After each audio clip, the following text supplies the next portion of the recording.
Awesome. Welcome, welcome, welcome everybody to the Atlanta Film Festival Creative Conference. I'm Chris Anthony Hamilton, and thank you all so much for joining us for Voices of Color Above the Line. Joining us today, we have Daniel Patterson, prolific director of photography, and incredibly talented director, Stacey Muhammad. Welcome to you both. So glad to see two incredibly friendly faces here today.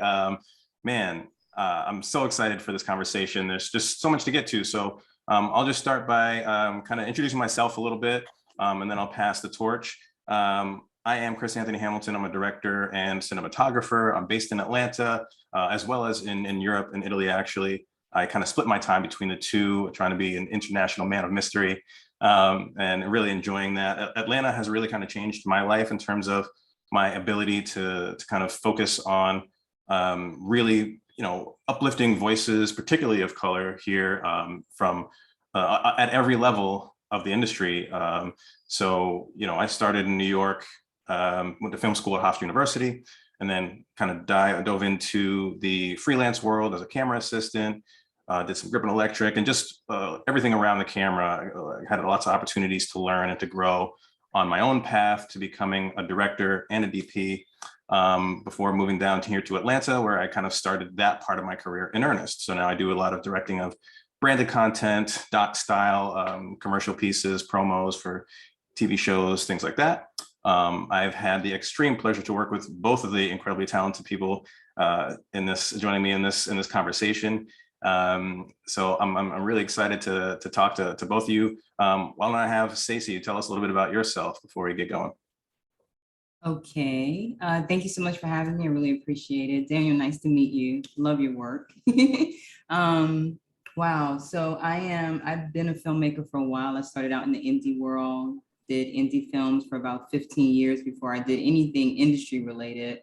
Born and raised in New Orleans. When I got into film, I lived in Washington, D.C., which was an honor because I got a chance to study under Haile Gerima at Howard University. And just kind of started doing my own thing. I wasn't interested in like kicking down doors. I was just kind of interested in telling the stories about people who look like me. And then I moved to New York sometime in the early 2000s, went to film school and did a short doc called I Am Sean Bell, Black Boys Speak. And I think for the first time got an idea of just how powerful and impactful film, like short docs could be. Long story short, built a following and just kept doing work. And then in 2019, I think it is, I had been shadowing on different sets with episodic directors, and Ava reached out and said, hey, you've been ready to do TV, come do TV. So I did Queen Sugar, and I've done, Blackish and Harlem and Love Life and Guilty Party and a lot of TV in the past couple of years. So yeah, I have a feature film that's in development right now, and that's kind of like my story. Amazing. Obviously, your story is incredible, and it's so exciting to have seen your kind of meteoric rise in the industry. Having gotten to know you a little bit while you were in Atlanta and right after I got here as well. So Daniel, we'll turn it over to you. Tell us a little bit about your background and where you're at today. Absolutely. Well, first, thanks for having me. Thanks for inviting me. Stacey, pleasure to meet you as well. And my background, I'm from New York, born and raised in Queens. I live in Brooklyn now. I started off I went to Morehouse for undergrad. I was a theater major. I always knew I wanted to do film, but at the same time, I had this, this love for Morehouse. I knew I wanted to go there. So I did that, and I kind of just followed the path of Mr. Lee, Spike Lee. I went from there. I went to NYU graduate film school. But while at my summers at Morehouse, I interned on a film called The 25th Hour, in which I was exposed to a professional set, for the first time. And that's where I was just kind of awed and wowed by, everything that was happening. But in particular, Rodrigo Prieto, who was a DP, I was just fascinated with what he was doing, and I didn't know what he was doing. And at the time, I thought that directors shot their own films, so I was like, who is this guy that Spike keeps talking to that's like clearly running the camera department, because prior to that, you hear like that you hear directors talk about it, you didn't necessarily think that it was so many participants, you know. So from there, like I said, I went to NYU. I started NYU in 2004, and that led me on a path of short films, short documentaries, longer documentaries, fictional feature narratives. And then after graduating, I did documentary features for a good 5 to 7 years. And then I did, and then Spike gave me a shot, actually, two big shots he gave me. One was his feature, The Sweet Blood of Jesus. And I think how that came out, you know, kind of gave him the confidence to work with me again on She's Gotta Have It, his show for Netflix. So after doing 2 seasons of that, I went on to just kind of on this like TV train, you know. So I've done The Last OG, I've done FBI Most Wanted. Most recently, I did second season of Woke, you know, and I might be missing something, but yeah, you know, and now I just, thank goodness, just landed another gig. So I'm about to start another series, you know, for HBO. So that's where I'm at right now. But at the same time, you know, my love is still for film as well. So I would like to be able to still do documentaries, still do fictional narratives and television, you know, just I personally, I want to do it all still. Booked and busy, booked and busy. I love to hear it. That's amazing. It's amazing. Yeah, I mean, obviously, talking about Spike kind of brings up, and Stacey, you mentioned Ava, 2 giants, juggernauts in the industry. You know, really, regardless of race, I mean, they both have had such huge impacts on so many, on us specifically, but also just so many people, just generations of people now at this point. But before we kind of get into those big names, I just want to kind of take it down to like that real personal level. You started to talk about, Daniel, your first day on a professional set. What was that feeling like for you? Because I remember my first day. It was janky as hell for me. Like, I didn't know what I was walking into. Couldn't really prepare myself. So tell me a little bit about what it was like just stepping onto that set for you. You know, it was honestly, a lot of these experiences, starting with that one, have really felt out of body, you know, because being a New Yorker, you know, there are a lot of things, you know, that I just wasn't exposed to, right? So by the time I get on that set, we're on streets that I've been on before, you know. First day was at one of the CUNY colleges, you know, just hallways that I've walked before, you know. So I'm looking at this, you know, how everything is lit, and I'm just in awe at the best word I can use is awe, because there's so much that was happening, and you're trying to like observe all of it and take all of it in. And at the same time, as an intern, like, you have an assignment, so you can't just gawk the entire time, right? But it was incredible. It was incredible, man. I think that I was just so curious, like I said, about all of the technical things that I didn't know what was happening. So, you know, it was like, on one hand, you would think, oh, wow, these, you know, these cool actors on set, you get to see them perform, and that stuff was great, but just everything that was happening behind the scenes, I was surprised at how much that captured me. And it was like one of those moments where I was like, this is where I'm going to be. Like, this is what I'm going to continue to do, you know, like, this is going to be my career. And I really didn't, at that point, as an intern, I still had directing, you know, very much in mind, but still I was just once again excited by all the things that I saw and all the possibilities, you know. Yeah. So it was man. Yeah. Yeah. I mean, but it's crazy that that your first professional day on a set was on a Spike Lee joint. That's bananas. Like, that's a whole other level of, you know, professional that a lot of people just don't have the opportunity to jump into as their first day at school. Like, that's crazy. Well, you know, the truth is, man, I definitely owe a lot to rest in peace to Kevin Oliveira, man. I owe a lot to an administrator I met at Morehouse, who was kind of like, hey, man, what do you want to do? This is like my sophomore year. I'm like, I'm not sure. I'm still trying to figure it out. And he was like, nah, you need to figure it out. Right.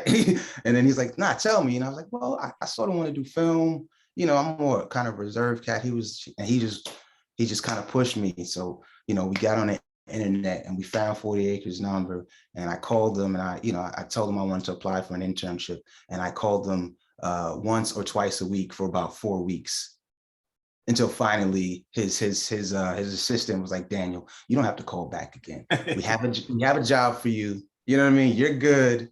You're going to be our first intern.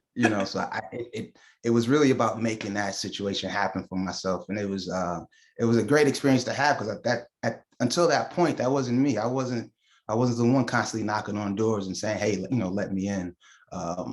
So yeah, that's Persistence paid off. That's great. That's great. That's amazing.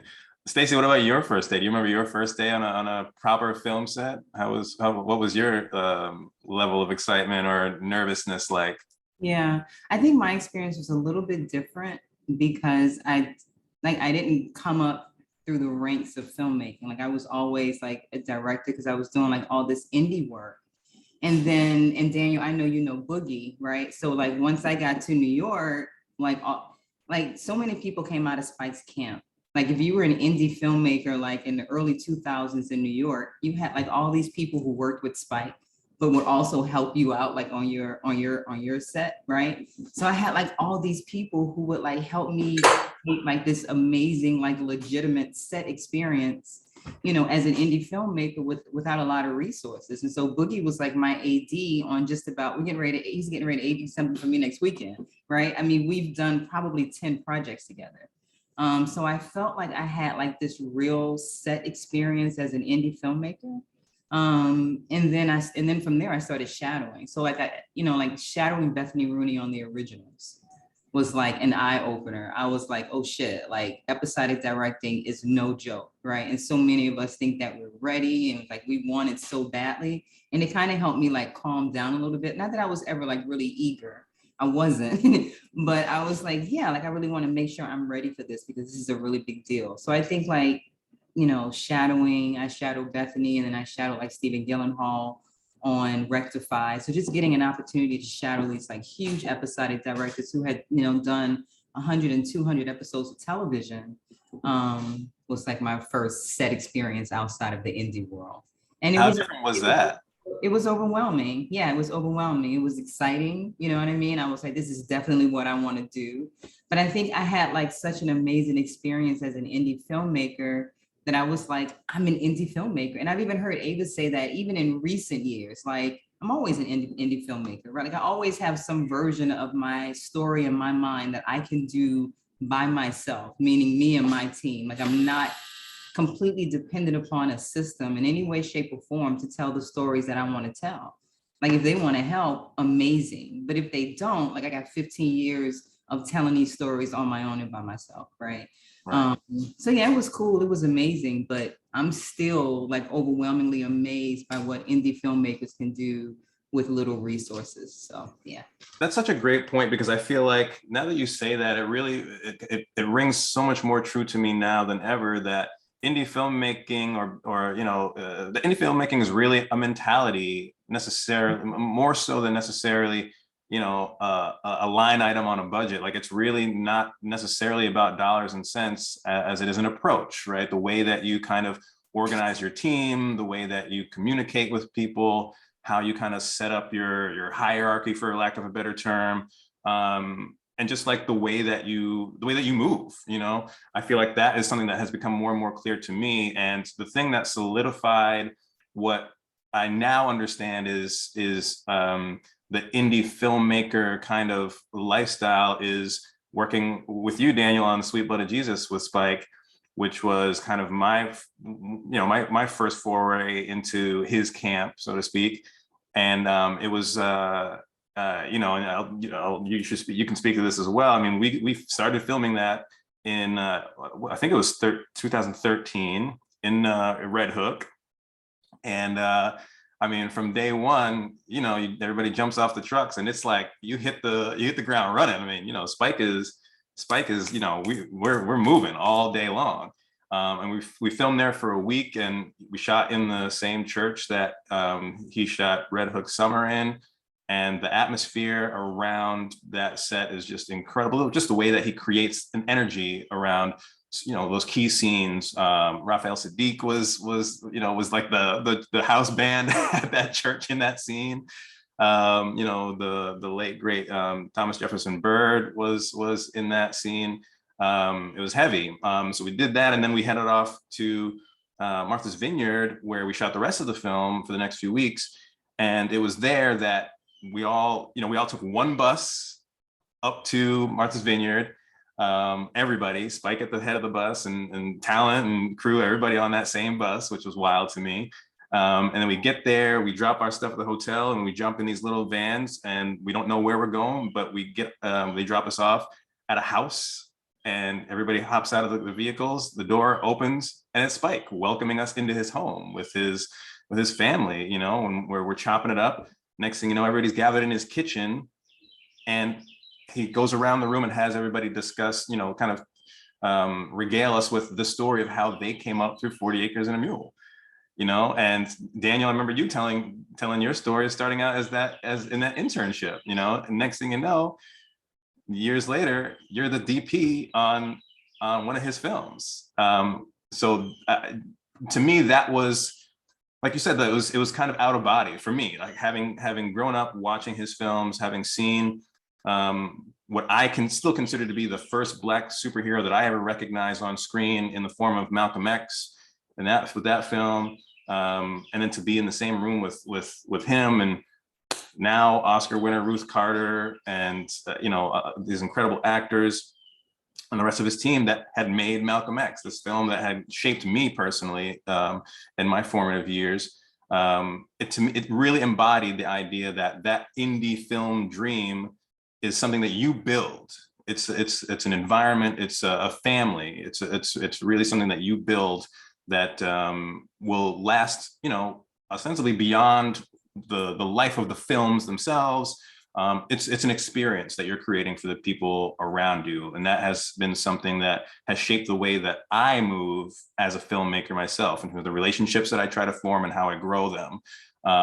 So how has that indie kind of spirit, if you will, influence each of you in terms of how you decided to move through your portion of this kind of industry and career?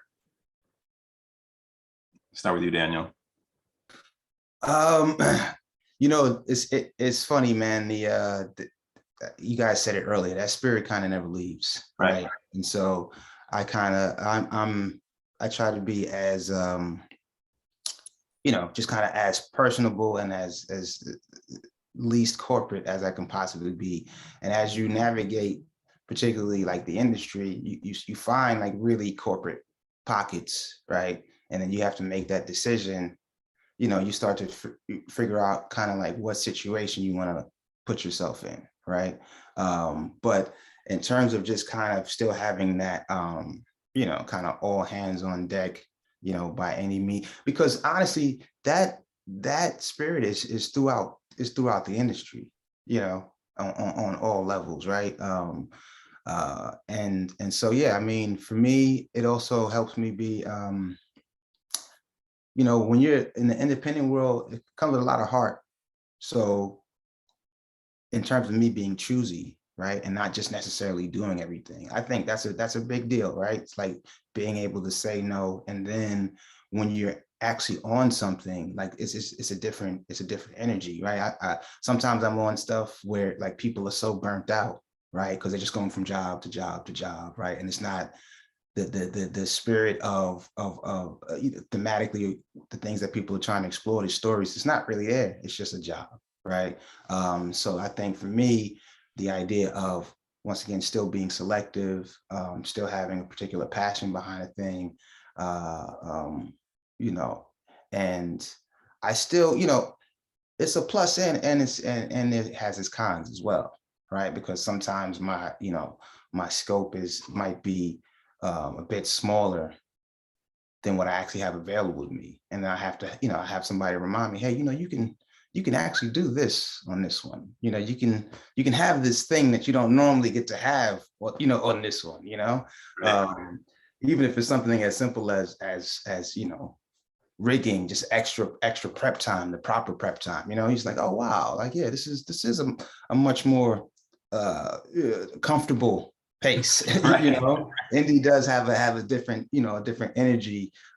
So, you know, I think it has its pros and its cons. For the most part, pros. And I would have to say, once again, it has to do with just really being kind of like selective. Yeah. Stacey, did you see a big shift in the kind of mentality of the people that you were working with as you kind of made that transition from indie filmmaking into the kind of bigger, like the television world? Yeah, yeah, definitely. You know, I mean, to what Daniel, the point you just made, I mean, that's really funny, right? Because there are definitely moments when I'm on location scouts and I'm like reminding myself, or someone will remind me, like, you actually, they'll do whatever you want to do. You know what I mean? So it's like, we can move shit, we can be like, look, I have to, I think I did like 11 episodics last year, and I'm still like having to remind myself that, you know, we have resources that we don't have in the indie world. Yeah, I mean, but like the point Daniel made, I think for me, it's like just about being good to people. You know what I mean? I think like in the indie world, you just can pick who you're working with. And so a lot of times it feels like family. You don't have the luxury of that in television, obviously. But I do think like, particularly after the pandemic, and most of the work that I did in TV was like during the pandemic. We're still in it, but like in the height of the pandemic, you know, people just want to be in good, safe space. You know, people just want to be treated well, right? And I say all the time, like I would not have been the director 15 years ago than I am now. Like just being able to interact with talent, like on some life shit, right? Like sometimes we're talking about things that have absolutely nothing to do with the actual story. Like the note is a note from life experience. You know what I mean? And so I'm finding that I'm running into all different types of people in the industry, you know what I mean? But what's consistent, particularly for people of color, is like we just want to be in safe space, you know, and I feel empowered coming in the industry as an indie filmmaker. Like I think there's something very powerful about saying like, this is who I am before you tell me who I am, right? And so for indie filmmakers who have been like, shit, I'm a filmmaker. You know what I mean? Like, I'm excited about this screening in Brooklyn. I mean, we screened all over Brooklyn, right? Or I'm excited about this screening up in Harlem at this film festival. Like, there's something very empowering about saying, like, this is our community, a safe space, and we tell our stories. You know what I mean? And so we go into the industry in a different way, like with less, not so much not eager, but certainly not desperate. Like I've been very picky about what I've taken, which sometimes drives my reps crazy because they're like, you're still emerging. I'm like, Right. I'm emerging, but shit, like there's certain stories I don't want to tell and certain things I don't want to do. And I don't have to do it. And I think that spirit comes from being an indie filmmaker. And again, like shooting during COVID, I mean, it was funny. And I was talking to Boogie about this, like being in television. I mean, like so many skills that we had from indie filmmaking in terms of like getting through our day and being able to shoot quicker and shoot less coverage and all the things that they had the luxury of doing in TV that they didn't have the luxury of doing when COVID first hit and we had less hours, right? Like those skills came from the indie world. Right. So, yeah. Well, have you felt a shift in how safe the space feels for you on set as a result of the kind of you know, social shift that we've seen since like the summer of 2020 after George Floyd and Breonna Taylor, Ahmaud Arbery? Has there been a real kind of perceptible shift in the way that people conduct themselves on set, around set, for you particular, Stacey? Sure, but not nearly enough. I mean, like I'm on something with the DGA, I think on Monday about, you know, I'm moderating a panel about diversity and like some of the issues that we're having on set. I was just having a conversation with a Black woman episodic director after she finished a gig and was literally in tears about the gig that she just finished, right? So there's a lot of stuff that happens that shouldn't be happening. And I think a lot of times we think because we're being hired, that is safe space. I mean, I did a show in Canada and I've been very transparent about how horrifically racist my experience was, not just in Calgary, Canada, but also on the set, you know? And so the network is like, yeah, we need to do some diversity training with the crew. And I'm like, what? Right? So this is America, right? I mean, this is the world we live in. And so Hollywood is what it's always been. The industry is what it's always been. And, but I think it's an opportunity for like filmmakers of color to just be real about the fact that we have to be in community, we have to create safe space. And I think we put up with too much shit. Like I tell people all the time, like talk to your union reps. Like I'm not gonna be on set and folks are saying crazy shit and I'm not on the phone with the DGA, like they're saying nigga, you know what I'm saying? Or they're saying things that shouldn't be said, or something is happening and I don't feel like I'm in safe space. Right. So we have a long way to go in the industry, the same way we have a long way to go in this country. Yeah. Yeah. Well, Daniel, have you started to kind of speak to that on a really practical level? Are you seeing in your time on TV shows now? I mean, has the makeup of the crews that you're working with shifted at all over the last several years? Are you seeing more people of color behind the camera? Which I imagine, or at least in my experience, is one of the major things that shifts conversations around the camera too. You know what I mean? It's like, does is that something that you're experiencing, or has it changed at all? Honestly, no, it has not. It's interesting because I started with 40 acres, so I was very much taken care of, right? And so where I started, I was just used to being in a safe space and honestly taking it for granted, right? So as soon as I ventured out, it was a bit of a shock, to say the truth. But right in the height of everything that you're talking about, I started a big job, a long job for a for a major network. It was like 7 months, right? And yeah, no, that was an eye opener. That was like, nothing has changed. You know what I mean? I mean, maybe a little bit, but to give you a clearer example, I know some folks, obviously in 600 in the union. So you get to the numbers are available to everybody, So the union has roughly 10,000 members. And in terms of, I think this number is specifically Black people. I think it's around 700, maybe 750, which is, when I heard that number, I thought I was hearing the wrong thing, So that ratio that I just described is reflected in major across the board. Like it's, like Stacey said, this is still America, right? Yeah, no, it's leaving the nest was a huge wake-up call. But that's why you bring people up, Right. That's why you encourage people to get involved, because this industry is definitely like mystified, right? It's like, how do you get in? I always have people saying, how do you get in? How do you get in? So now I'm like, look, this is how you get in, come do this, so as much as I can, that's what I'm trying to do, just to help to change that number. And I didn't realize until I started to take that 40 acres mentality to other sets. And then I would meet people, and I would only have, a few people of color, a little bit of diversity on my set, as much as I could get. And people would be, wow, Daniel, this is great. You're doing a great job. This is really, and I'm like, this is not great. We can do better. You know what I mean? But it's a start, man. So, but from my experience, I don't feel like a lot has changed at all. Yeah. The bubble, the bubbles that exist in the worlds of people like Spike Lee, and now that I'm here in Atlanta, I'm seeing like Tyler Perry with the gigantic kind of enterprise he's built here. Those experiences are so unique and so rare to me. I mean, I've had the chance now to work with both of them in their kind of respective bubbles, and there is something like truly exceptional about feeling like being the majority on a film set, like just that feeling alone.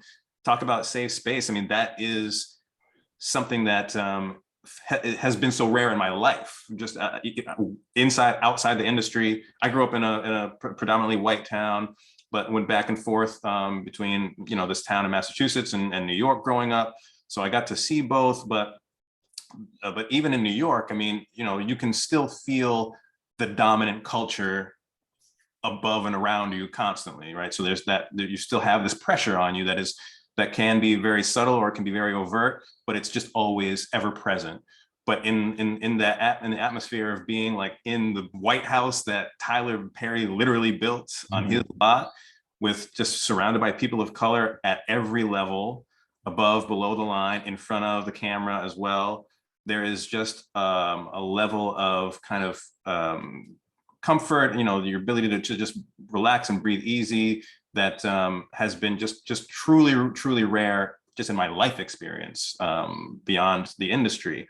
When you are on set, particularly in a setting where you may be one of the very few people representing Black people or people of color, do you feel an added pressure to kind of comport yourself in a certain way, or to be that representative of people that look like you? How does that translate to the way that you carry yourself? Does it affect you at all? Stacey, has has that experience been for you?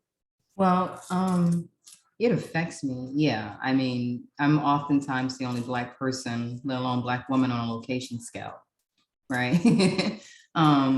But I don't feel the type of pressure where I have to represent for Black people. I think that mentality is rooted in this misconception that we've been mistreated because of how we're acting. You know what I mean? It's like, it doesn't have anything to do with any of that, right? So I'm not the representation for Black people. Like, I'm who I am. Like, if they don't have to represent for white people, I don't have to represent for Black people. I'm here to do my job. And I'm kind of at this point now where I'm like, they have to respect the position. Right. I was having like a slight argument with someone on my team. And I said to my manager, I said, I spend a lot of time on set trying to convince white men to listen to me. And I'm not doing that with a member of my team. And there are moments when I'm realizing like I've been asked a question and I'm answering that question, and then you're going to go ask them. There's a lot of that. Yeah. There's a lot of that. And it has absolutely nothing to do with skill, none whatsoever. I've seen them do that to the most skilled Black DPs, to the most skilled Black directors, let alone women directors, right? Like, they just question us in ways that they would not question people who look like them. So I just go and I'm good to people when I do my job. And I'm like, you have to respect the position. I mean, I do think that it can be intimidating, because a lot of times you are the only Black person there, and you are a director or a DP, and you have like a shitload of responsibility and real decisions to make. But I think that it's really important for us to know what we're doing, right? Not so much to prove anything to anyone, but so that we're comfortable in the positions that we're in. Because I do think that we're tested in different ways. I do think that it's another level of pressure. I mean, I think that racism is violence. We're really talking about maneuvering through a violent space that we call lack of diversity, but it really is like, if I can't come to work and feel comfortable and I feel this antagonizing energy and I know that you're not listening to me because of how I look, that's violent. So I do think that we are always talking about maneuvering through violence, right? And so for me, it's like, what does my home life look like? What does my spiritual life look like? What does my meditation life look like? My since episodic directing, like, I have done a lot more meditating and just having my spiritual life in order, because it's like, I don't want to be overwhelmed by this, because at the end of the day, we're not curing cancer. You know what I mean? We're making television, and it's a very privileged place to be in, but that doesn't mean that we can't ask for what we deserve, which is at the very least safe space. Exactly. And Daniel, when you're, in those first forays, kind of walking onto a film set, as a TV set in particular, as a DP, because as you said, in TV, you're, especially if it's something that's a series that's already been established, you're not choosing your crew a lot of the time. So, in that DP position, there's already pressure, right? When you're coming on to a set that's established, with a look that's established, all that kind of stuff as a DP. But then not being able to choose your crew, have you felt a certain kind of pressure, or has there been that kind of feeling of anxiety or intimidation with just, it's already like the first day of school, and then, in a situation where, again, you might be the one of the only few representatives of the only few Black folks on that set. How has that affected you in your experience so far? That's a great question. And I'm happy that I've had the experiences that I've had, right? Because it's an ongoing process of learning. So do you feel the pressure? Heck yes, you feel the pressure because you have your, you have your, what's it called? Your parking PAs. What are the other positions that they normally give to Black people, right? And they come up to you and they go, yo, you're the first Black DP I ever met in my life. This is crazy, and you're like, damn, for real? And they're like, yeah. And I'm like, how many shows have you been on? And they've been on tons more shows than me, right? Right. And so,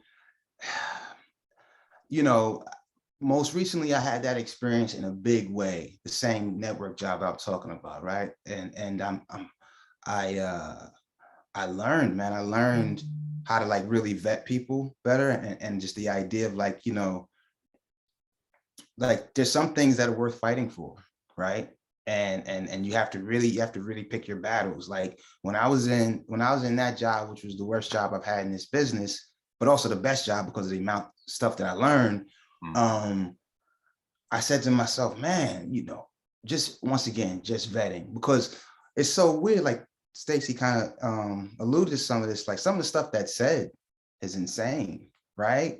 Is like really crazy. Like you're like, oh wow, we're in the wrong century. Well, this person is in the wrong, like this is, and I've actually, on that same job, I went to HR. I went to HR and they were no help whatsoever, and even the way that they decided to try to move when dealing with me, let me know, okay, they're really trying to just say, oh, so that being said, man, the intimidation, not necessarily, because I just try to treat people with respect, and then when I get a sense or I get a vibe that like this person's not really rocking with me like that for whatever reason, I may or may try to like smooth it out, but for the most part, when I'm at work, I'm focused on the job, you know what I mean? And also, ultimately we're dealing with, the stuff we're dealing with is, for lack of better terms right now, is personality quirks. Some people call it a mental illness. Like there's some other stuff going on when you're dealing with folks, I mean, to the point where, yeah, that's what I'll say. But I'll say that from that situation I learned, and I'm really choosy on this on the projects that I, at the time it was like, once again, it was the pandemic. There wasn't a lot of work out there and this was a long job. So I was like, okay, yeah, absolutely. But I kind of knew what I was stepping into. Yeah. You know what I mean? Even the interviews during that time was kind of like, hey, so we want to hire you. He's like, huh? Really? Like, okay, this was the shortest interview I've ever had, because they're used to taking meetings and they should be, whatever, 45 minutes, maybe an hour, maybe a little, there's a whole process. But I did notice that they were checking boxes at a certain point, and that's not a position that I personally care to ever be in again. Right. Yeah. Well, I mean, listen, both of y'all, I have such an incredible amount of admiration and love for both of you. Just respect your work, of course, but just more than anything, just from day one, meeting both of you, Daniel. I mean, we go way back, So I'll never forget those first days of us working together. And Stacey, you're one of the very, very early introductions that I had to just the community in Atlanta in the South, and just seeing the way that you comport yourself has been truly an inspiration for me. And it's absolutely not surprising at all that you've risen to the level that you're at now. So kind of shifting the conversation a little bit, talking about those the raw differences that you've each experienced going from film to television, just like nuts and bolts in terms of what people can expect. So, who are kind of making that transition, because it has become, TV has really changed. The face of television has really, really changed, where the types of series that are out there that are popular, that are getting made and greenlit, feel much more like cinema, which is, it's just been a really huge kind of shift in the landscape of the industry over the last 10, 15 years, going back to like Sopranos and those HBO original series that really kind of laid the foundation to moving beyond like what the networks were doing early on in like the 90s, 2000s, that kind of thing.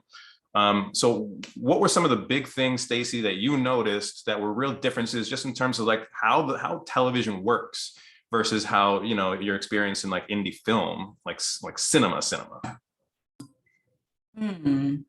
I mean, it's interesting because I hadn't done like film, like feature film industry, you know what I mean? Like I'd done all indie stuff, really. I mean, and like unscripted stuff for networks, but like all indie filmmaking stuff, right? I think the biggest thing for me is like more time and more resources. You know what I mean? And then, and again, but I think like at the end of the day, it's all about story. It's all about what's on the page. I was someone that even as an indie filmmaker, I just watched a lot of television. It's like obsessed with TV, you know what I mean? And then like so excited about being in this era where again, television was cinematic. On some shows, every episode is like a feature, you know what I mean? So, but yeah, I think the biggest thing was just more time and more resources, more people, more personalities, more personality quirks, Right. You know, certainly a different type of pressure on you as a director in the television world as opposed to the indie world, you know, really having to have some working knowledge of I prefer to, right? Maybe not every director, but having some working knowledge of every department, you know what I mean? At least enough to be able to make informed decisions, having a different type of working relationship with a DP, you know, like really a partnership, like really a creative partnership and really knowing what I want. And, but also, and I was having a conversation with someone who was having a difficult time on set with a camera op. It was wild.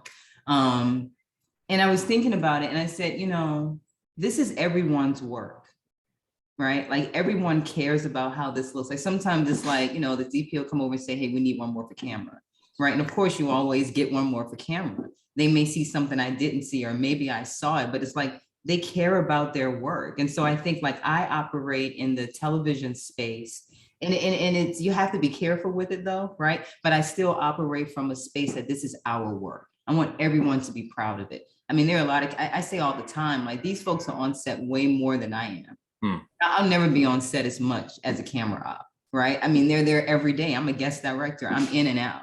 So I think it behooves directors to like, of course, know your shit and be confident. But I think it behooves us to also be willing to listen to other people and to really care about the fact that this is everyone's work. And if you go into the space and you don't care about that, you're gonna have a really difficult working relationship with people. Right. You know what I mean? Like we don't have final cut, obviously, you know, but it's like everyone's looking at their work on that screen. And even though at the end of the day, it is my responsibility what shows up in the frame, everyone cares about it. So I think just really having the right type of attitude and energy going into the space is really important as well. Yeah, I feel like guest directing on series, especially again today, where these shows, you know, there's so many. You've worked on so many incredibly, you know, impactful shows already. I mean, I'd love to kind of hear a little bit more about like what that experience of coming on to a set as a guest director, you know, where you're the creative visionary for that particular episode that again is already established, where you know that the audience is well acquainted with these environments and these characters. How do you go about adding your voice and, you know, bringing your unique vision to a show that has already been established in that way, knowing that again you don't have final cut, everybody's kind of, you know, the actors have their characters are well established in their own minds and their motivations. How do you make that episode yours? Yeah, I mean, the funny thing about it, I think it's like, well, first and foremost, knowing the show that you're on. Right. You'd be surprised how many people get hired and they don't even watch, you know what I mean? So knowing the show that you're on. And then I think like, I haven't felt limited. Like, I think showrunners are excited when directors come with ideas. Like I have not yet run into the showrunner that's like, I don't want to do that. You know what I mean? Like, I think they're really excited when you come with vision. You know, I think that it's also about knowing yourself as a director. I mean, I think I'm still, of course, developing my voice and style as a director. Much of it, I know who I am, but I think it's really about knowing who you are, and knowing who you are creatively. But, it's funny because, like, for instance, I'll walk into a location and sometimes I'll say to the crew or to the DP, like, what hasn't been done here? Right. You know what Right. I mean? Right. I mean, if you're shooting a set over and over again for each episode, it's like, what hasn't been done here? And so for me, it's like also a way to really get people on your side, because they're like, she wants us to be a part of this creative process. Yes. You're hearing them say, well, we haven't done this, and the camera op might say, yeah, I kind of had an idea, I wanted to do this, or the DP is saying it would be cool if we, and then it's kind of like a collaborative thing. I think that's the way that I like to do TV, right? Because it's not just about what it's about what shows up, but it's also about the experience. And so, yeah, it's about, I think, knowing your stuff and just going in and being clear about what it is that you want. It should be within a framework of the television show and their style. Right. But I have not yet run into anything that I've wanted to do that a DP, like I remember shooting a oneer on a show, and the showrunner was like, and the DP and I were like so excited. He was like, let's just try to get away with this. I was like, yes. And the showrunner was like, I love it. I just think the network is going to want a little bit more coverage. Yeah. Right. And we got the coverage. And in the cut, it was the oneer. Right. Yeah. So it's like, you just kind of got to finesse it and kind of go with it. But hopefully you just have a good team of people that's good with working together. Yeah. Wow. That is some real, like, mind altering door opening advice that you just gave, because there obviously TV has kind of become the new film in a lot of ways. So, filmmakers out here, including myself, that are excited about the possibilities of it, jumping into a series that has already been established, that idea of like giving, turning to the crew that has been doing this show for that long, a bit of ownership and agency about like what have they experienced that, or what they have not yet experienced on the show that is going to add something to it. That's breakthrough. That's really, really brilliant, I think. Because I think, and Daniel, I'm sure you can speak to this, being on a show, you were filming, you originated Spike's show, She's Gotta Have It. You were on 2 seasons. I imagine that after a certain point, you kind of settle into a routine or a rhythm, and at some point, the goal is to always create surprises for the audience, right? So what has your experience been like in terms of how to keep things fresh from your position as the DP, to come with new ideas? What has that been like for you, to trying to keep things, add yourself and your vision to a series like that? It's interesting that there's definitely kind of a learning curve, right? So you have to, I definitely rely heavily on, if their crew was there ahead of time, maybe a production designer, I'm getting as much information as I can about the stuff that they liked, right? The stuff that production wants to keep, and they're usually pretty open at the beginning about, how much they want to change things up or not. And I naturally, my kind of, whatever you want to call it, my naturalistic approach, or my aesthetic, I always end up a way of just kind of infusing a little bit of it in there, just try to find a way and push the limits in little spaces. You got, you do it in small increments, and then you see whether or not you get feedback from editorial, you get feedback from the showrunner, and so, yeah, I always do it by little bits. I mean, you get to pitch stuff, but honestly, with guest directors, when you're working on a show, I haven't experienced kind of an adequate amount of prep, like the type of prep you get on a film, and so that's one huge adjustment going from film to television, is this idea of kind of working with different directors, meeting a new personality, having to turn into, having to figure out a shorthand, with that individual. That stuff has really kind of kept me on my toes, and has like shaped my approach. I've gotten so many brilliant, amazing pieces of wisdom from these directors that I've worked with. I mean, like, we have people in the business who have just been in the business 30, 40 years, as long as we've been alive. We have people who have been doing this thing that I've had the opportunity to work with. So it's been shaped by all of those experiences, and I've definitely tried to make sure, for example, that I've just switched genres, right?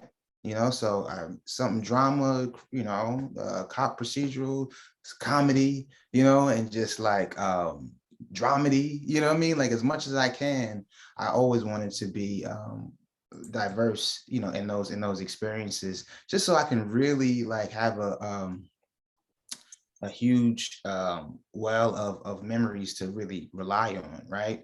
And so even I think that helped me out with my most recent job, which was like pitching that I've done such a variety, genre wise, and that like, you have to have the ability to see the difference and maneuver. So yeah, I mean, I think it's just learning. It's really, like I said, small tests. Anytime you try to do something really big, that might scare production. So you pitch, you do your soft pitches, and then every now and then you try to give them a little something unexpected on set, because that has always been the thing, in my opinion, that's kept me working, is providing productions, providing directors with a little something extra that they didn't necessarily ask for. Then when they get in the edit and they see this thing, they go, when the hell do we get this? How do we get this? You got to be careful on television. You can't do that too much, so you're walking a fine line, and you're figuring it out, network to network.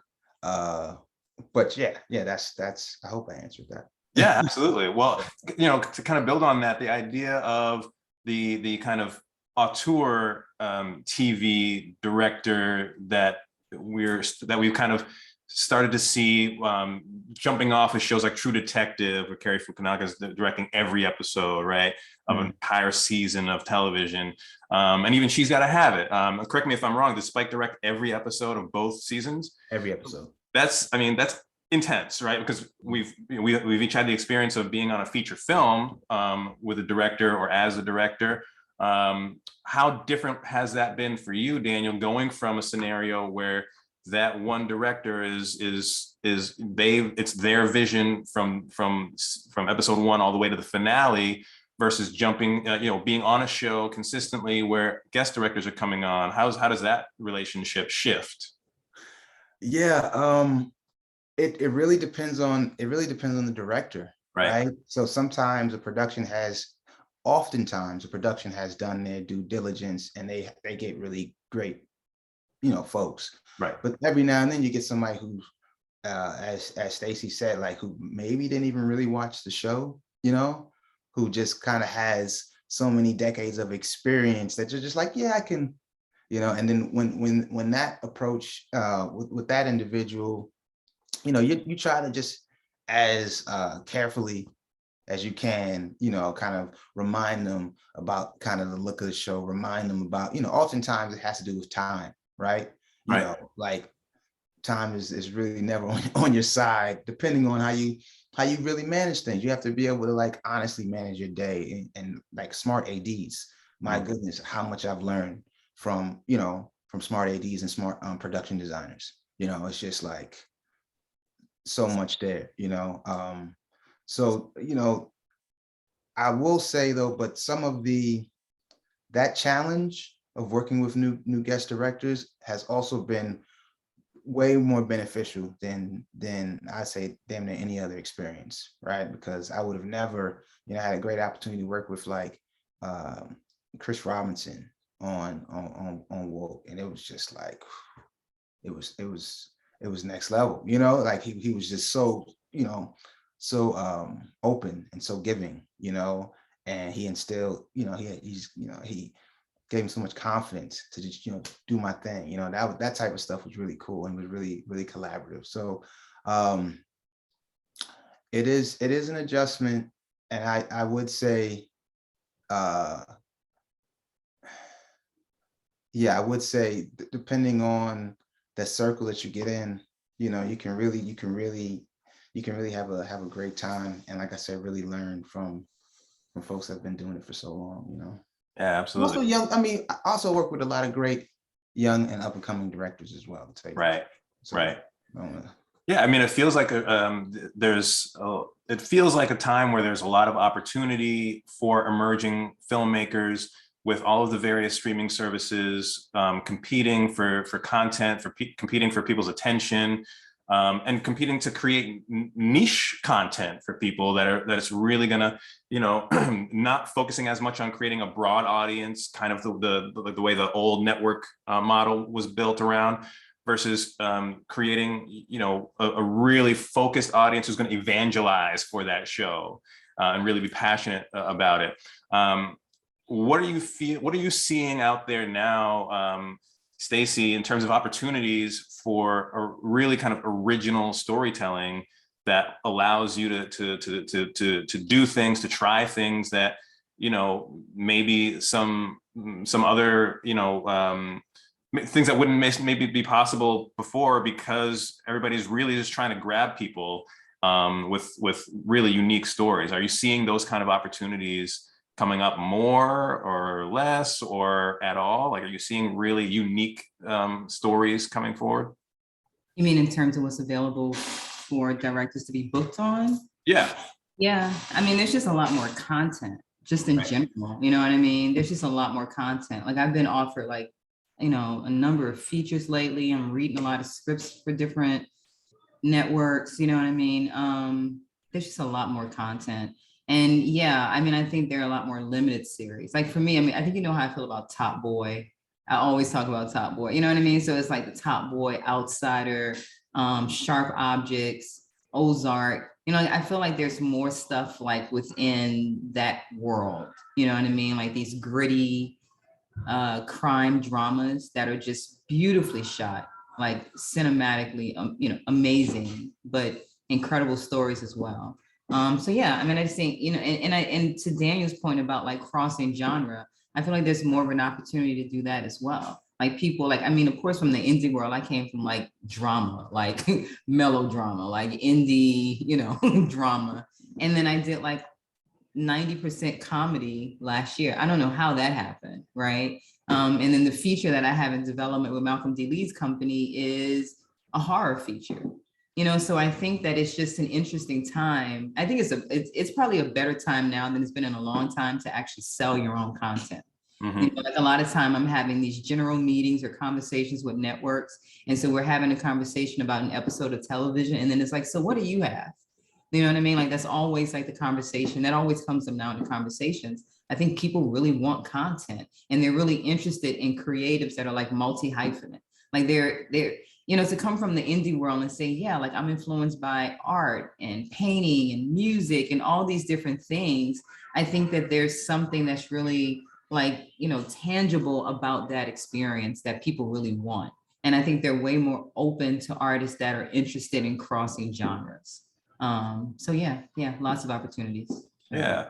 And Daniel, are you seeing stories, even just things that you're watching now, you know, not just the things that you're working on, are you seeing a broader variety of stories that are kind of creating new ways of storytelling, like both visually and just narratively? What kind of things are you watching that are really exciting you, and why?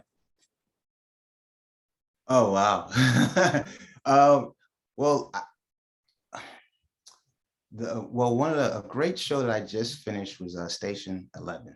Yeah. That was a great show, and I felt as though the writing, the acting, the edit, the costume, I felt like so much worked. And when you have that happen, it's just a completely different experience, right? And then I love the way that they released it, right? You couldn't really binge watch it at the beginning. They were releasing it, I think, 2 episodes at a time or something like that. And so I just appreciated kind of having to slow down and then also, you know, be kind of eager to see what happens next, right?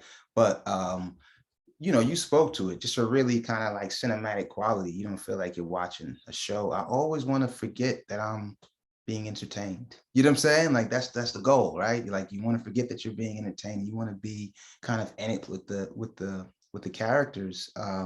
So you know, you mentioned True Detective, and I remember when I first started NYU, you know, Cary Fukunaga was still there, so I was able to like be on some of his sets and like observe how he did his thing. And you can just, you know, there are just times where it wasn't, what's another one? There was something called, is it called Agenda 81 or something. There's something else I just watched on Netflix that was just really, really impressed me. I was like, wow, same thing, kind of limited, maybe 8 episodes or something like that. I don't know if they're doing a second season. When you see all of the craftsmen coming together and making making a product that really telling a story that really moves you, it's like there's nothing like it. And I'm also a fan of anime, which I got into like a lot later, I'd say in life.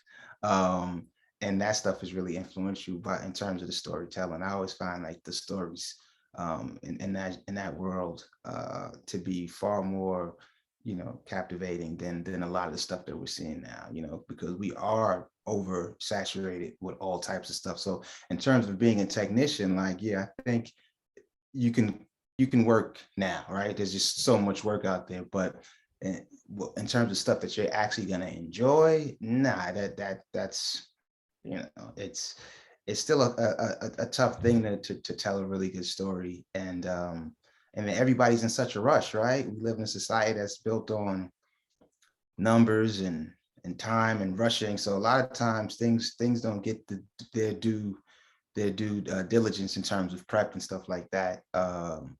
Certain things that you work on as well in terms of scripts, right? Working on TV, you have some jobs you work on and they have all of the scripts ready as soon as you start the job. And you have others where like you're getting so many versions. Right. You got others where you're taking breaks on set to rewrite, that kind of thing. So it's what was the question? No, just talking about what have you liked and what has been kind of inspiring you, which you absolutely answered. Yeah. But shifting again a little bit, kind of talking back about the experiences that you've had with just kind of the hierarchy of what television in particular looks like right now. Have you, Stacey, seen like the showrunners that you're coming in and working with? How many Black showrunners are you seeing out there? The people that are making those kind of that are running these shows, that are making big decisions about stories. The executives that are kind of overseeing these projects. Is there, how much diversity are you seeing that high above the line? Wow, let me think. So I work with Tracy Oliver on First Wives Club and Harlem. And then one of the showrunners on Love Life, Rochelle Williams, Black woman, who is actually the showrunner on Run the World Now. I think that's probably it. Yeah, it's reflected all throughout the industry, right? I mean, the showrunner thing is interesting. You just never know what that experience is going to be like. I mean, and thankfully, all of my experiences have been positive because I think directors let things go, right? Based upon our contracts, there are a lot of things that are just violated on set, if I'm just going to be completely honest about it, right? And I totally understand, like, this is the showrunner's show. And at the end of the day, they're going to be stuck with whatever it is that you did, which is why I'm like, do all your due diligence on me, make all the calls, ask all the questions, make sure you're hiring all the people that you really need to hire. But I think that a lot of directors are dealing with showrunners who also want to direct. I know that wasn't your question, but I'll just throw that on out there. Yeah. We're definitely dealing with showrunners who are definitely overstepping their bounds. And usually when you come in and that's the case, like the crew is already saying to you, like someone's in your ear saying, this is an issue. It's usually not just a director issue. It's usually like the issue that the crew is having as well. I find that less with Black showrunners. I do. I find that a lot less with the Black showrunners that I work with. I think just the privilege and the things that are afforded Caucasian people in society is something that translates in every space that we're in. And so I love to work, with Black showrunners. I mean, I think that it's necessary to have people that look like us in every level, particularly if it's a Black story. But I've worked on a number of shows that are Black stories that have very few Black writers and don't have Black showrunners. Right. Daniel, has that been your experience as well? You said you taking meetings and folks, like are the folks that you're meeting with, how diverse are those rooms that you're getting to when you're trying to get on a show? Those rooms are dominated by Caucasian women. Yeah, those rooms are dominated by, but in terms of showrunners, I've worked with 2 Black showrunners, Keenan Ivory Waynes, and I think Carl's last name is Jones. It's Carl Jones. They were both great. They were both great. I interviewed recently with a Black showrunner. He does Ghost.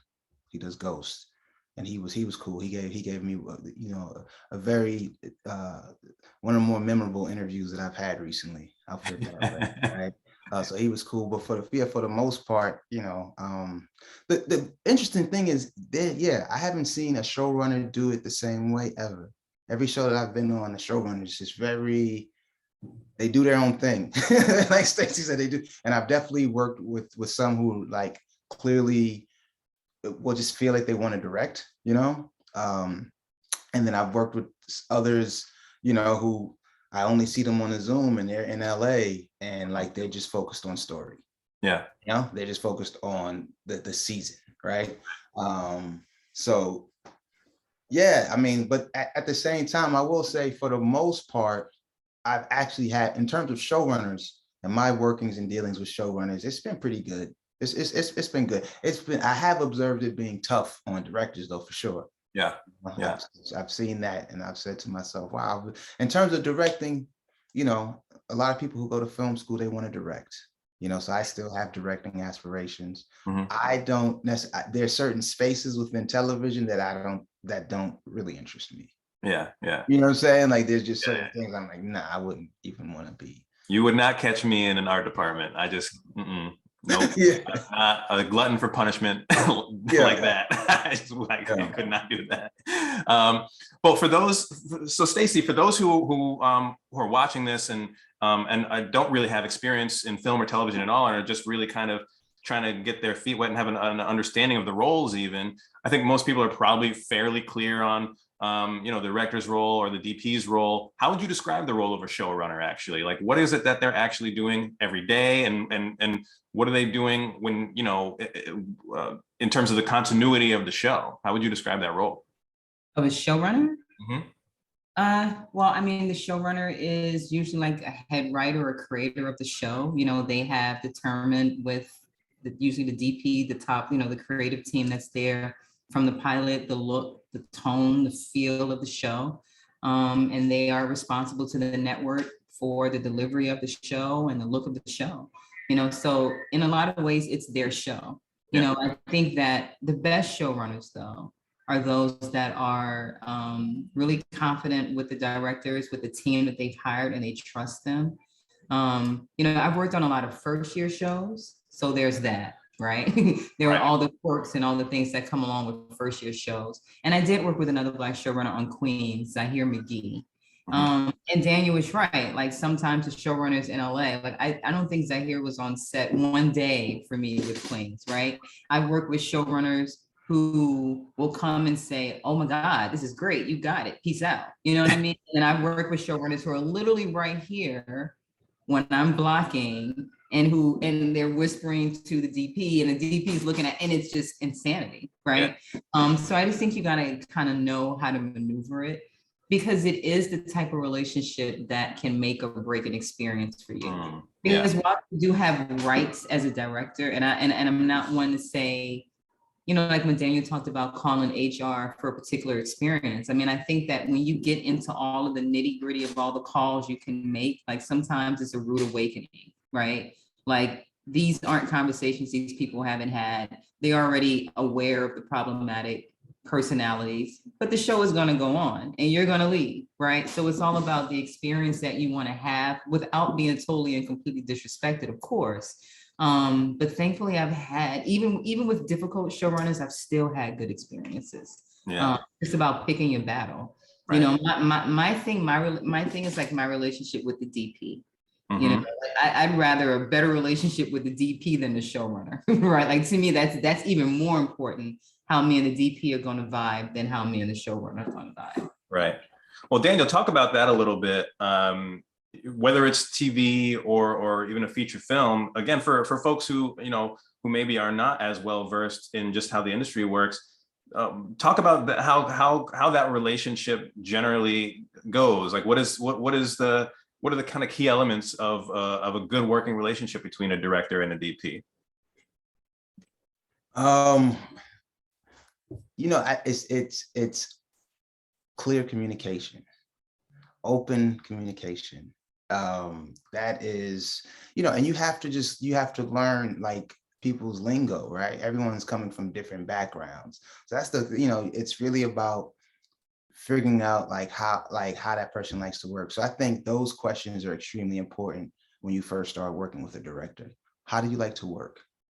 What's your process? How do you like to do things? I think that's very important, you know, instead of just kind of jumping right into things and just assuming that, you know, this person came onto this show, so they know how we work. That's like not the case, right?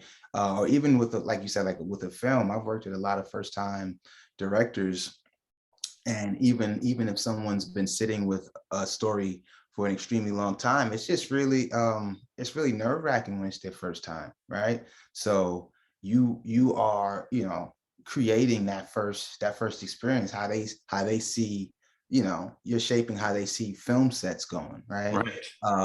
So yeah, I mean, my time, you know, I love scouting, you know, I love walking around with a camera, with a director, with some actors or some stand-ins, and really like laying out, okay, how's this thing gonna look? I've recently really fallen in love with just like lookbooks and mood books.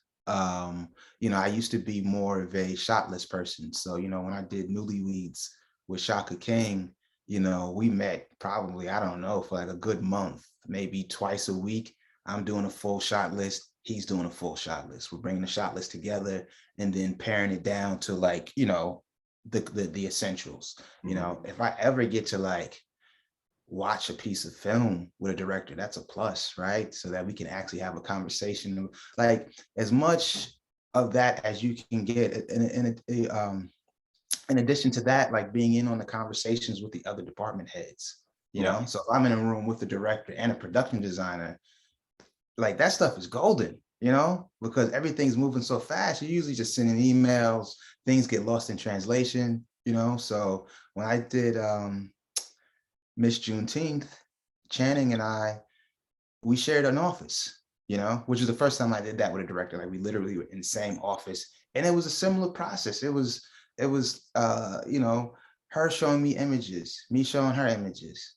And once again, this shot listing and just like, wait, how do you see this? And how do you, you know, and it's great to just have like be in a room and just talking about it. But like I said, at the start, there's nothing like actually being able to visit a set or something similar and really shot list it out. I can remember some of my most successful short films back in film school had to do with that prep process and understanding, wow, the more the more time I've spent with the director, the better the outcome, usually. You know, that's just how that process works. Maybe you need to spend less time the more and more you get to know somebody. You know, maybe some things are a bit more streamlined, but oftentimes I was, you know, like I said, I was working with kind of first-time directors and stuff like that. And that's really a very precious and unique experience. It's so funny, man. Like you have these experiences and you go, when I first started, I shot a whole lot of documentary and I said, man, I'm burnt out. Now I want to get back into documentary. First, I worked with so many first-time directors, like, man, no, I love this. I want more experience, you know, I want the spikes and the people who've been doing it for, you know, several decades. But now it's like, no, there's something that you can still really get from that new spark. And also, you know, once again, even the folks that have been doing it a long time, the ones that are really good, each time feels like the first time, right? That like each time really definitely feels like, and you see this excitement, and they're antsy like it's their first time. You know what I mean? But to me, I've always said there's no real, you know, whatever magic bullet or something like that. It's it's communication, it's hashing things out, it's asking questions. Yeah. You know, yeah. Man, I have such a, I have kind of a romantic view of the relationship between the director and the DP, because I mean, at the end of the day, especially if it's a longer term project, like a feature or a TV show, I mean, it's like a marriage, you know what I mean? Because you're creating something together and you work hand in hand all day, every day, from pre-production until the last day of, you know, of filming pickups or whatever. I mean, you are in it with that person, like for real. And I feel like there's just something really magical about that kind of connection that you all have, because it's such a creative and collaborative kind of experience that you're building together, where everything in that frame is like your baby. Like the two of you are constantly generating art together, and it's.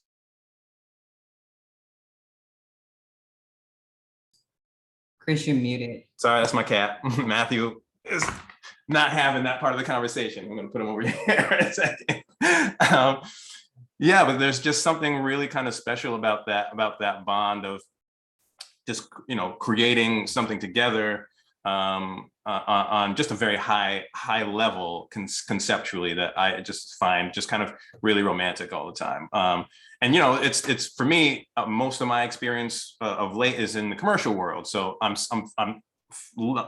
really inspired by this conversation, because you know, the experience that you all are having in television and on features is something that I'm just really anxious to dig my teeth into. So I appreciate you both being so kind of candid about your experiences thus far. You know, with the kind of 15 minutes or so left that we have, I would love to kind of talk a little bit more just about the visions that you have for yourselves, for the industry. Like, what, Stacey, are you hoping to see as you progress? Like, what, you know, based on what you've seen so far, whether it's on the practical side in terms of like who is surrounding you, like the types of people that you're coming in contact with, or having the types of opportunities that you're garnering. What would be your wish or your dream for how things move forward within the industry for you? Wow. I mean, I think I want to do features and a lot less television, you know what I mean? Because I think that it's just a lot of work to not have a little bit more control over the experience in the space. And then, you know, I mean, there are amazing stories in television, but I think in the future world, I'll get to tell the stories that I'm most passionate about. And so just kind of using these relationships and connections to do the feature work that I want to do. And, you know, I want to stay as connected to the indie world as I can. Like I said, I'm shooting something this weekend. This is an indie project that we need to get off our plate. And I'm like, we're just shooting it, right? And I want to help other indie filmmakers. Yeah. I mean, I think, you know, we always talk about creating these spaces, but I think like really creating these spaces that are non-industry spaces.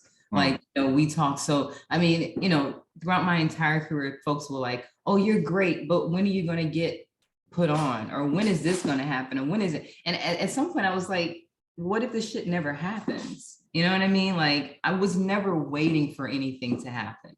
It was really cool that it happened, but I was never waiting for anything to happen. And so I think that it's important to support people in a way in which we're supporting them where they are, and where they are is okay. And I think a lot of times it feels like it's not okay because folks aren't making a living, enough of a living as indie filmmakers. So I hope that I can use whatever influence or resources, you know, come in the next few years to help people create some type of space where they can tell the stories they want to tell and feel satisfied with it. And so when the other opportunities come, it's not from a space of desperation. It's not from a space of lack. You step into it because you're ready for it, but you actually feel quite fulfilled with what you've been doing. Yeah, awesome. Well, Daniel, if you had a magic wand and you could change one thing about the industry as it is right now, based on your experience, what would you want to change? What would you want to improve? Wow, that's a great question. You know, I think it's really, it's about balance, right? Things are really unbalanced right now. So I think, you know, it's what we've been talking about. It's It's a more variety. It's more diversity. It's the idea. I want to see more of. I've had some great experiences working with sisters, working with female directors who are just like, yeah, that has been. Those have also been the ones who have been calling, who have been looking out. So I just think that clearly with what we're seeing on set, there's a need for more diversity. And I do want to take a little bit from Stacey in that, like, the younger folks, the people coming up, not necessarily younger folks, but the people trying to enter the industry. Like, I like new energy, And so as much as I can, my magic wand would bring in new people, as my dream as a director would be, I'm about to shoot myself in the foot, but I'm okay with that. But my dream as a director would be to not work with any recognizable faces in front of the camera. As a director, I personally would love to only work with new and up and coming talent, So I feel the same way for actually behind the scenes. It's a little tougher, but you know what I'm saying? That's my wish is to like keep adding new fresh energy and try to help kind of balance this thing out, man. Because right now it's like, it's a little, I mean, back in the day, I don't know if you remember this, but we used to just get scary movies oftentimes during Halloween. Yeah. We got horror everywhere now. Everywhere, yeah. You know what I'm saying? Like, there's this like just the balance of like, man, where's I literally have to search for like lighthearted stuff now. Like it's anyway, but yeah, balance, new energy. That's what my magic wand would bring. Yeah, I mean, I'm really inspired by both of those answers. And I would say that for me, I think what I'm enjoying, at least having conversations about, and what I hope to really see manifest is, especially filmmakers of color having the opportunity and making their own opportunities to tell stories in every genre. Right, and in stories that are not necessarily super specific to like the trauma associated with the Black experience, but by just joyful stories, sad stories, just every avenue of the human experience that is where the lens just happens to be a Black lens, right? And that's something that I feel like I've been inspired by with respect to a lot of the filmmakers that I really admire over the years. I think, I think Spike has done that in really interesting ways. I think Ava has done that in really interesting ways. And obviously there are a whole host of other filmmakers of color who are out there doing it that don't get the recognition that they deserve. I feel like, you talked about horror. I think what we're seeing out of like Jordan Peele, for instance, right now is really inspiring, just because there hadn't been a lot of films that can be considered within the horror genre, but that are getting recognized for having those layers of meaning in there. You talk about, I've just recently I've been having all these conversations about hip hop and how even today, even the average hip hop artist is so much more kind of prolific in their use of the medium than artists in other genres, because you're getting so many more words and metaphors per minute, right? And I feel like I felt that way when I watched Jordan Peele's films, for example, because depending on who's watching, you have an opportunity to see multiple layers of meaning there. There's the surface layer of just like what the horror genre offers you in terms of just experience, right? Just the moments of tension, of kind of terror, jump scares or whatever. But then there's the added layer that Jordan will add, where there's something that maybe only a certain percentage of the African American audience is going to notice and pick up on, that is going to be, you know, kind of code for our experience, our shared experience. So I feel like those kind of opportunities are, you know, we're starting to see some of those doors open to merge genres, for example, and you know, something that doesn't have to be a straight drama. It can be a dramedy. It can be comedy that has horror elements or whatever. I feel like those kind of opportunities that I would like to see more. And I think now that we're, as we talked about earlier, some of these streaming services really kind of looking for content creators who can create niche kind of content. I think I really hope that we'll get more opportunities to create unique stories that don't have to feel broad, even within just the Black community, right? That you can focus on a very kind of niche audience within the Black community, like Black gamers or something. You know what I mean? Something that will really help us relate the idea that we are not a monolith, that we come from all kinds of varied backgrounds and experiences, and identify in all these varied ways. And you know, just knowing both of you, I know that you are both contributing to that in the most incredible ways. So it's really an honor to both just be in your orbit as friends, but as colleagues as well. So I could not be more grateful to both of you for taking the time to have this conversation.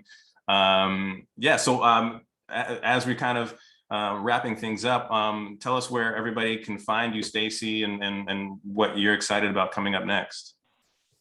So I'm Stacey Muhammad on all my social media apps. I'm trying to get off of social media, to be honest with you. It's just like, it's not necessary in a way it used to be. Right. I can't use the whole I'm promoting my work justification for being on Instagram 4 hours a day. So like for now, you can find me on Instagram mostly. What else? I'm excited. Well, yeah, I have some episodes of television coming up that I can't say what they are, but one of them is literally like a dream. Amazing. Like a dream. Like I'm, you know, I'm not very excitable, and I was super excited when I got the call for this one. And I'm excited about my feature. Like I said, I'm doing a horror feature that's in development with Malcolm D. Lee's company. We've been working on it for a few years. It's a horror feature. And I'm super excited about our next steps with that. Yeah. Awesome. Cannot wait to see it. And I cannot wait to hear what this episode is, because I'm sure whatever it is. Yeah. Daniel, how can folks find and follow you? Wow, yeah, it's funny what Stacey said. I recently just deleted my Instagram app, but I'm still on there. But I'm on Twitter as well. Both platforms. My name is Purpose of Man. Purpose of Man, all one thing. Yeah, man, I'm excited. I'm excited about this this HBO show that I got coming up. You know, it's gonna be challenging. It's gonna be fun. We hit the ground running. I have no idea about. I was like, did I sign an NDA? I'm not sure, so I'm not gonna mention mention what it is. But my my goal is to go from there, hopefully to a feature. You know, I've been interviewing, of course, so hopefully to a feature, and then you know I'm open to docs, but I'm gonna keep it as diverse as I can. You know? Yeah, awesome. Well, I hope that at some point the two of y'all have the opportunity to get together and create something, because again, you know, I have so much admiration for both of you and love for both of you and your incredible talents. So yeah, I just want to say thank you both again for just staying up in each other's lives with me and sharing all of your incredible words and experience with folks who are watching this. So thank you both again for joining me in this conversation, and thank everybody for watching, coming to this discussion of Voices of Color Above the Line as part of the Atlanta Film Festival Creative Conference. I hope you all enjoyed it. And yeah, follow both of these incredible people and enjoy the rest of the conference. Thank you all so much for watching. Thank you. Bye. Thank you.